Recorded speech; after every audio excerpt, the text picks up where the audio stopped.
Saya senang dengan Pak Jokowi untuk tidak memilih lockdown. Walaupun dia di demo untuk bikin lockdown. Lockdown itu sakit untuk suatu negara maju pun.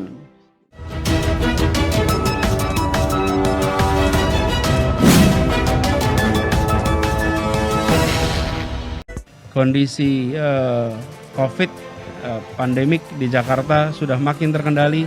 Saat ini kita positivity rate-nya sudah sekitar 5, bahkan di bawah 5. Kemudian kasus aktifnya sudah di bawah 7.000. Padahal bulan Juli kemarin kita 113.000 kasus aktif. Tanggal 16 Juli itu puncaknya. Saya kemarin dengar Bapak dengan Anies, dengan Gubernur Anies. Ya. Nah itu dia dengan happy-nya bahwa dia berhasil. Sekarang mesti Bapak tanya, apa buktinya Anda berhasil? Dan dalam waktu 1 bulan itu turun menjadi di bawah 10.000. Nah sekarang Pak Anies bilang, oh DKI menurun, penyebabnya apa kok turun? Juga nggak tahu. Selalu pakai asumsi PPKM, asumsi PPKM. Lah kalau kita menyelesaikan suatu masalah jangan pakai asumsi. Seperti biasa, kebijakan dan kerja keras Presiden Jokowi, klaimnya sukses Anies. Meskipun kita tahu ya, untuk di DKI Jakarta, gubernurnya ini hampir tidak banyak berbuat apa-apa menurut saya. Kecuali hanya sibuk mengunjungi kuburan dan beretorika saja. Hanya sebatas itu kalau menurut saya. Ya coba sekarang kita lihat, dari sekian banyak rumah sakit yang ada di DKI Jakarta, siapa yang menyiapkan itu semua? Ya pihak dari pemerintah pusat lah. Kemudian di saat ada kelangkaan pasokan oksigen misalnya, siapa yang turun tangan menyelesaikan persoalan itu semua? Ya pihak dari pemerintah pusat juga. Nah bahkan sejak awal-awal ya, Anies Baswedan itu kan sudah angkat tangan. Dia ini sudah menyerah. Dia ini menyerahkan persoalan pandemi di DKI Jakarta kepada pihak pemerintah pusat. Sekarang waktu angka kasus COVID sudah turun, Pak Anies tampak sumringah tuh. Bahkan tampak mengklaim pencapaian ini sebagai hasil kerja dia dan jajarannya.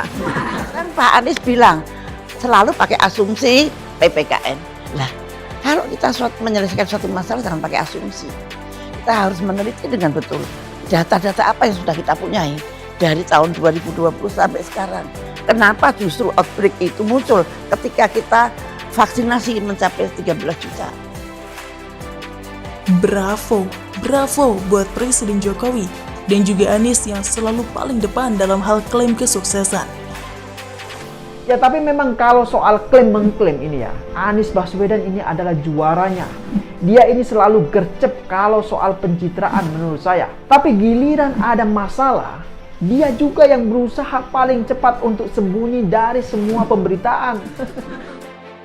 Iya, pemimpin DKI Jakarta ini selalu punya jurus untuk menutupi kekurangannya yang memang tidak bisa kerja. Dia akan selalu terdepan dalam merangkai kata-kata tanpa harus keluar keringat.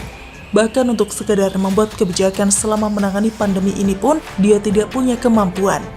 Namun, dalam klaim-mengklaim kesuksesan, dia akan maju paling depan dengan segudang tata kata dan polesan cerita menarik.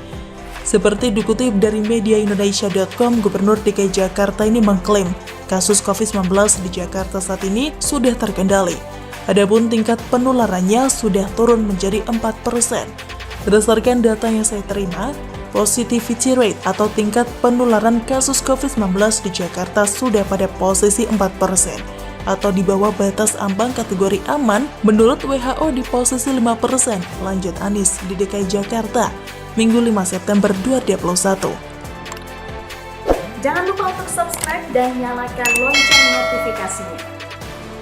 Ada yang bekerja di dalam menangani pengendalian penduduk, ada yang bekerja mengendalikan aspek vaksinasi. Karena itu saya sampaikan terima kasih kepada semuanya dan khususnya pada BPP HIPMI. Mudah-mudahan kita segera bisa melewati masa ini dan perekonomian segera bergerak. Artinya di sini Anies tidak perlu capek-capek dan berkeringat turun ke lapangan melihat situasi dan kondisi DKI Jakarta kan? Dia tinggal duduk manis di meja kerjanya menerima laporan dari sana-sini dan langsung pers conference untuk mengklaim jika penularan kasus COVID-19 di DKI Jakarta adalah hasil sulapan tangannya. Hasil kerja kerasnya bukan? Lebih lanjut, menurut Anies, penurunan kasus COVID-19 di Jakarta saat ini sangat signifikan. Bahkan positivity rate pada sekitar 3 hingga 4%. Menurut standar WHO di bawah 5% itu disebut aman. Jadi kondisi pandemi di Jakarta sudah terkendali, kata Anies. Dia menilai hal tersebut sejalan dengan target pemerintah provinsi atau Pemprov DKI Jakarta agar makin sedikit warga terpapar COVID-19, sehingga berimbas pada ringannya sistem kesehatan di Jakarta.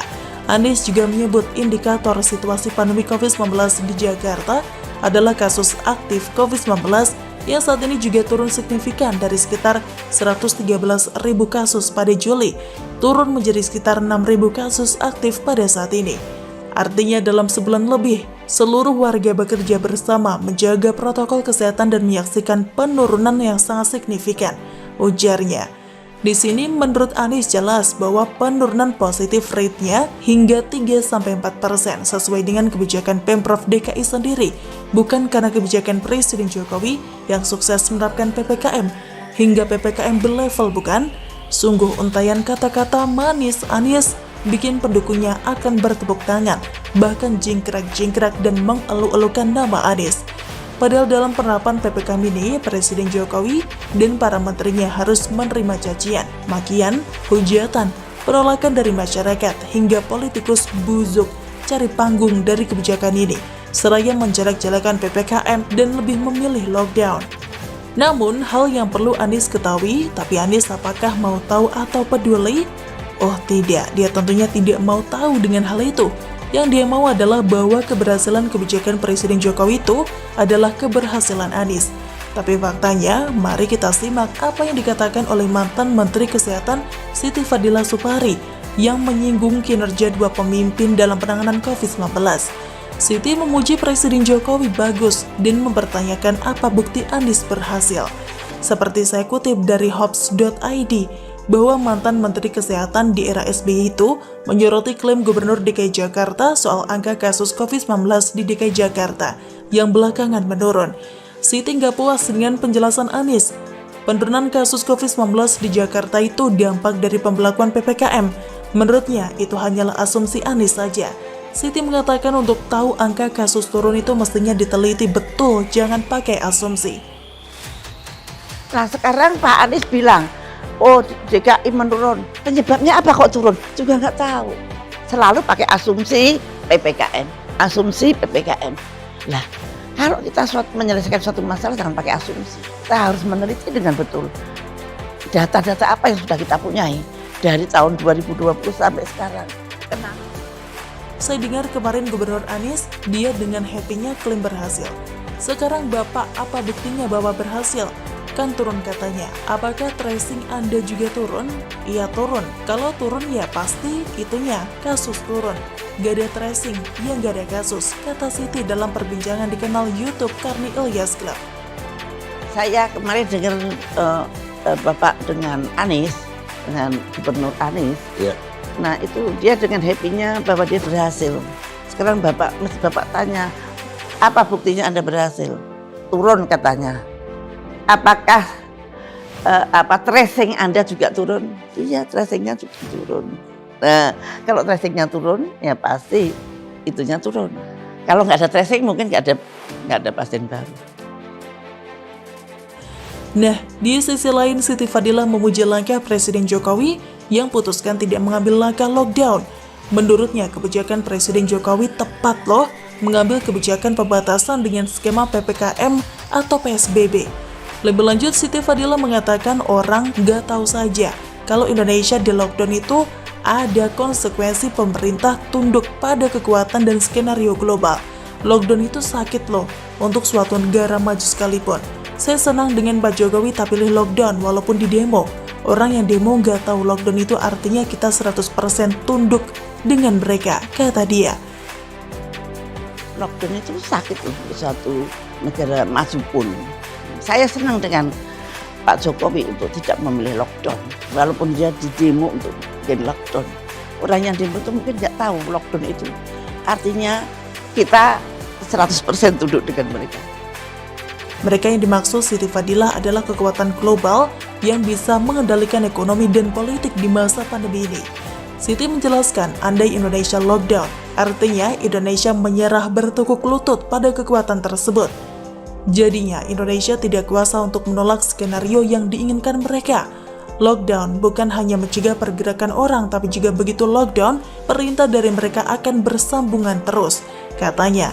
Dia melanjutkan, Presiden Jokowi mengambil kebijakan pembatasan berupa PSBB itu justru layak kok bagi karakter rakyat Indonesia. Bukan hanya mencegah pergerakan orang, tapi nggak begitu lockdown, perintah dari mereka itu akan bersambungan terus. Tapi Bapak Presiden PSBB, nah itu bagus. Walaupun ada sebagian yang menilai karena pemerintah tidak mau memberikan uang pada rakyatnya yang di lockdown. Tapi rakyat Indonesia kan berbeda dengan bangsa-bangsa yang lain. Yang menurut saya paling pas ya memang PSBB, PPKM. Itu sebenarnya cukup pas untuk orang Indonesia. Ya begitulah Presiden Jokowi yang berpikir keras untuk membuat apa yang terbaik untuk Indonesia. Presiden Jokowi yang kerja keras, bagikan sembako, memastikan semuanya sesuai dengan peta yang dirapatkan dan dikoordinasikan dengan para menterinya. Buahnya Anies yang klaim dan paling terdepan menyuarakan hasil sukses itu adalah hasil kerja kerasnya. Padahal kita tahu sama tahulah, kalau Presiden Jokowi kerja, dia ada di mana bukan? Begitulah kira-kira kata kura-kura. Bagaimana menurut Anda? Silahkan tulis komentar dari kolom komentar. Jangan lupa untuk like, subscribe, dan share.